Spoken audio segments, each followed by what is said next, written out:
Assalamu alaikum wa rahmatullahi wa barakatuh. Құрметті бауырлар, Құран әліппесін үйрену сабағына қош келдіңіздер.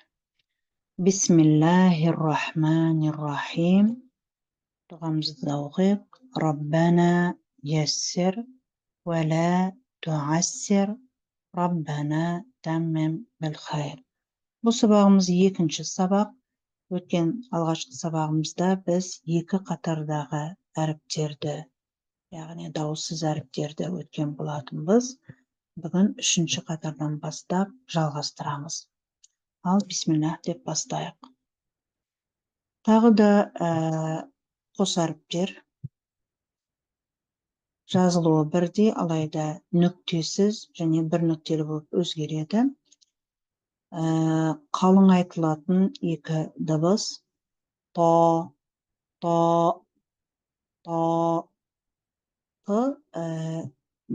бізде жіңішке айтылатын тә бар болатын.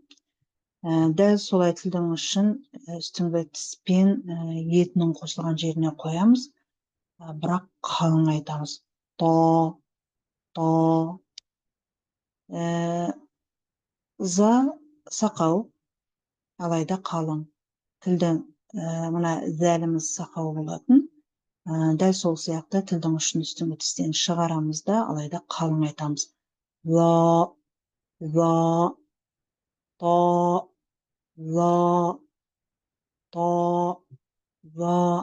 Жазылуына қарайтын болсақ, мына басындағы мынандай тамшы сияқты элемент сад және де дод әріптерінде бар болатын.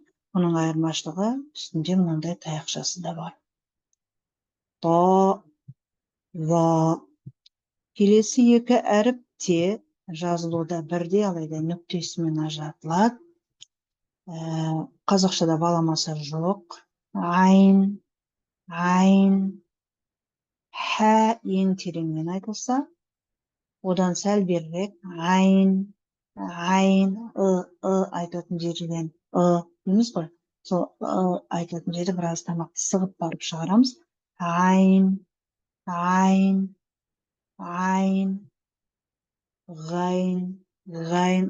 біраз берірек ғайн,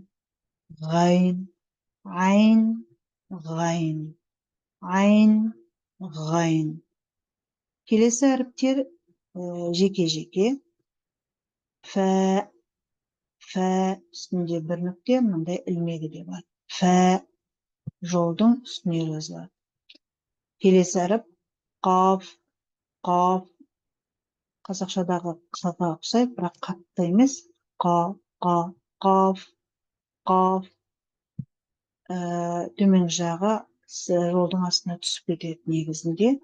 Фә мен қаф баста ортада жазылғанда ұқсайды, нүктесімен ажыратылады. Фә, қаф. Келесі әрпіміз кәф. Айталайық. То,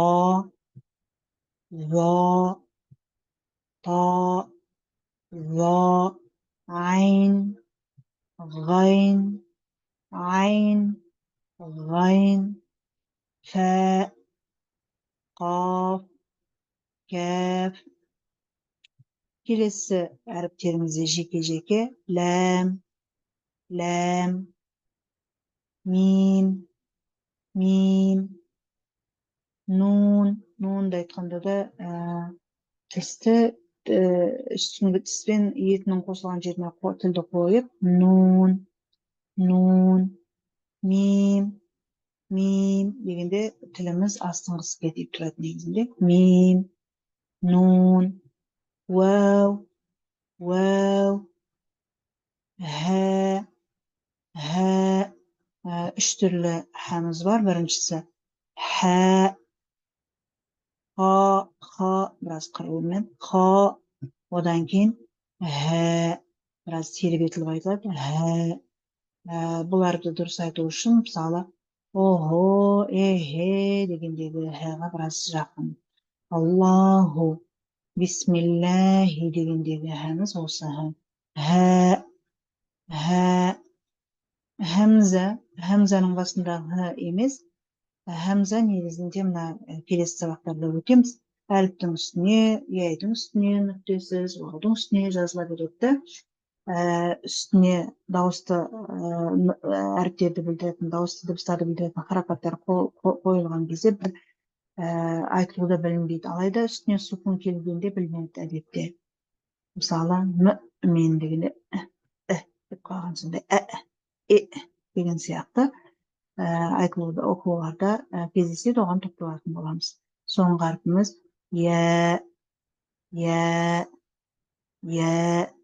біздің қысқа иемізге ұқсайды, көріп отырсыздар. Өйткені бұл дауыссыз дыбыс. Қайталайық. Ләм, мим, нун, вау, һә, хамза, я. Орыптан да қайталап өтейік. Та, ва, сақау, екеуі де қалың. Та, ва, а деген дауысты шығару үшін өткен сабақтарда айтқан болатынбыз. Ерінді о сияқты кішкене дөңгелетіп ашамыз, алайда ішінен аны айтқан кезде жақ сүйек біраз төмен түседі. Та, ва, сақау тілдің ұшын үстіңгі тістен біраз шығарып айтамыз. Ва, айн, ғайн, фә, қаф, фә мен қаф ұқсас дедік, нүктесі ажыратылады, алайда біраз жайпақтау жолдың үстінде жазылады, қафтың соңы жолдың астына түсіп келеді. Кәф, ләм, мим, нун, вау, һә, я. Осымен екінші сабағымызды аяқтадық. Толықтай әліппені бір қайталап өтейік. Бисмилла. Әлиф, бә, тә, сә, джим, һә, ха, дәл, сақау, зәл, ра, зәй, син, шин, сад, дад. Бүгінгі әріптер: та, ва, айн, ғайн, фә, қаф, кәф, ләм, мим, нун, вау. Вау біраз фә мен қафқа ұқсайды, алайда төменге түсіп кетеді. Һә, хамза, я. Осымен екінші сабағымыз аяқталды. Ықылас қойып тыңдағандарыңызға, бірге қайталағандарыңызға көп рахмет.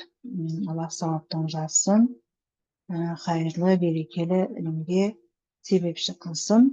Аллаға аманат болыңыздар. Келесі сабақта иншалла көріскенше. Ассаламу алейкум ва рахматуллахи ва баракатух.